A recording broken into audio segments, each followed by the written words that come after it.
Hello friends, welcome to right seasonal. இன்னைக்கு வீடியோவில் நம்ம என்ன பார்க்க போகிறோம்னா, மகாநதி சீரியலோட இந்த வார ப்ரமோ தான் பார்க்க போகிறோம். நம்ம சேனலுக்கு யாராவது புதுசாக இருந்தீங்கன்னா மறக்காமல் சப்ஸ்கிரைப் பண்ணிக்கோங்க. இந்த வார ப்ரமோவில் என்ன காமிச்சிருக்காங்கன்னா, சீரியலில் நடிகர்னு சொல்லிட்டு இருந்தா குமரன், அது சீரியலை இதெல்லாம் வந்து ஆக்ஷன் இதெல்லாம் பண்ணி வந்து ஷூட்டிங்கெல்லாம் முடிஞ்சிடுச்சு. வீட்டில் வந்து சொல்லியிருக்காரு போல்.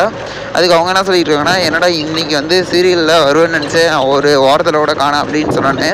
இவர் நம்ம எடுத்த சீனை கட் பண்ணிட்டாங்களோ அப்படிங்கிற மாதிரி நினச்சிட்டு கொஞ்சம் சோகமாக உட்காந்துருந்தாரு. இந்த டைம் பார்த்தீங்கன்னா அவங்களோட ஒய்ஃபு, நீங்கள் அவங்க சொல்கிறது கேட்காதீங்க, கண்டிப்பாக நீங்கள் கொஞ்சம் வருவீங்க அப்படிங்கிற மாதிரி சொல்லிட்டு சீரியல்லையும் வருவீங்க அப்படிங்கிற மாதிரி சொல்லிட்டு இவர் சொன்னானே. கரெக்டாக இதுக்கேற்ற மாதிரியே வந்து சீரியல் வந்தானே அவங்க வீட்டு ஃபேமிலி மெம்பர்ஸ் எல்லாருமே வந்து டீ பார்த்துட்டு இருக்கிறப்போ மாமா பேர் சீரியல் வராரு அப்படிங்கிற மாதிரி ஒரு குழந்தை சொல்லுது. உடனே பார்த்தீங்கன்னா எல்லாருமே ஹாப்பியாகிறாங்க. குமரனும் பார்த்தீங்கன்னா ரொம்ப சந்தோஷமாயிடுறாரு. ஒய்ஃபோட மோட்டிவேஷன் எடுத்தனால ரொம்ப ஹாப்பியாக இருக்கார். இதுக்கப்புறம் சீரியலில் மென்மேலும் வளர்ந்துருவார்னு நினைக்கிறேன். இப்போ என்ன நடக்கும் அப்படின்ட்டு இது வீடியோ என்ன மறக்காமல் சப்ஸ்கிரைப் ஃப்ரெண்ட்ஸ். நம்மளுடைய பெருசாக லைக் பண்ணி கமெண்ட் பண்ணி ஷேர் பண்ணுங்கள். செம டிஸ்டர்ப் போயிட்டுருக்கு. அது மட்டும் இல்லாமல் கங்கா காவேரி இவங்களோட பேர் எப்படி இருக்கணும், விஜய் அவங்களோட பேர் எப்படி இருக்குன்னு சொல்லிட்டு மறக்காமல் கமெண்ட் பண்ணுங்கள். Okay friends, thank you.